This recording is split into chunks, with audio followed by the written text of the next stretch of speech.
Tansa Wild Killer here, and we're back with another chapter of Blank Space. This is chapter 5, also known as Day 5. You miss her? So, let's start this off. Lawrence fell asleep in front of the mirror last night. The boys didn't talk much after their descriptions, but more just sat and enjoyed each other's company. Lawrence hadn't turned off his speaker. He could tell because of Garth's soft breathing on the other side of the mirror. He hadn't moved either. Lawrence yawned and stood up, turning off the speaker to let Garth sleep in peace. Hope he doesn't get back cramps from sleeping on the floor, Lawrence chuckled as he went about his normal morning routine. He clicked a button and the doors for the shower appeared from a previously blank wall. He cleaned up a bit and then went to his wardrobe button. He pressed it and a few of his normal outfits came up. White t-shirt, white pants, so many choices, he muttered sarcastically. Picking two out at random and putting them on. He pressed the wardrobe button and it slid back into the wall, undetectable without pressing the button.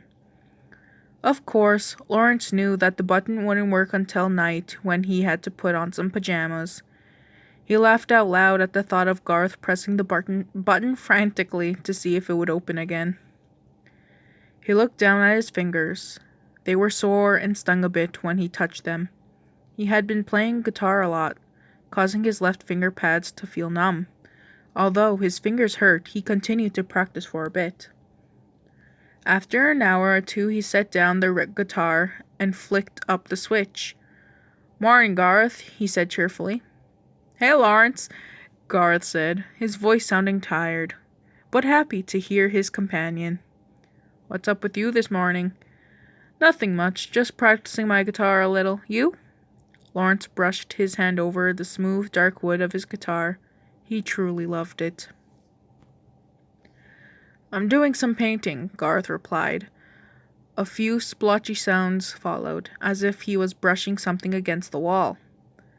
"I'm trying to figure out how to paint people. It's really hard." Although his tone was humorous, it had a bit of frustration laced inside.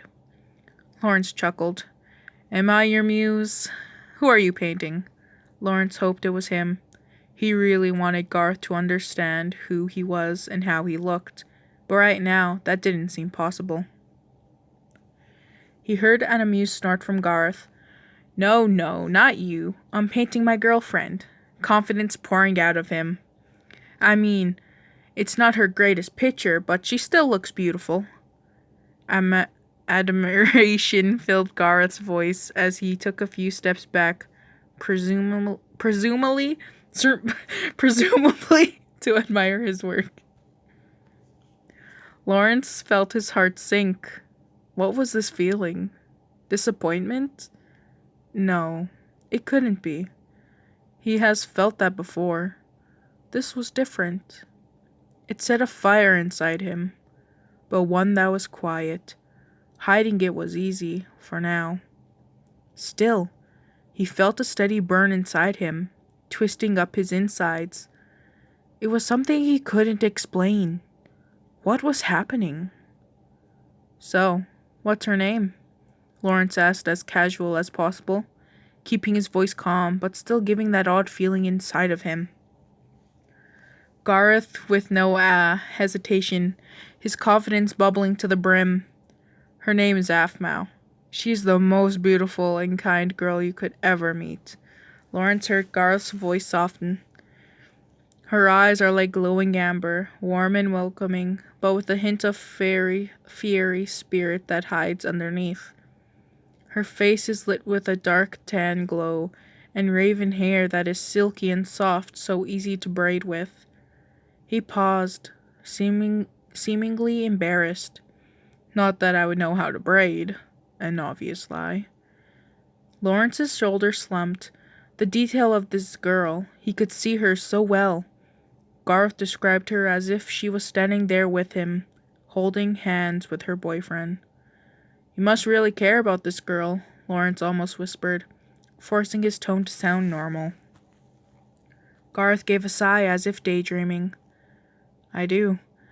I've had a crush on her since elementary school. She's just so indescribable. His voice was honey-eyed, sweet and soft, like a butterfly's wing. Lawrence could listen to his voice forever. Do you miss her? Lawrence asked suddenly. It was kind of a dumb question, but he felt it should be answered.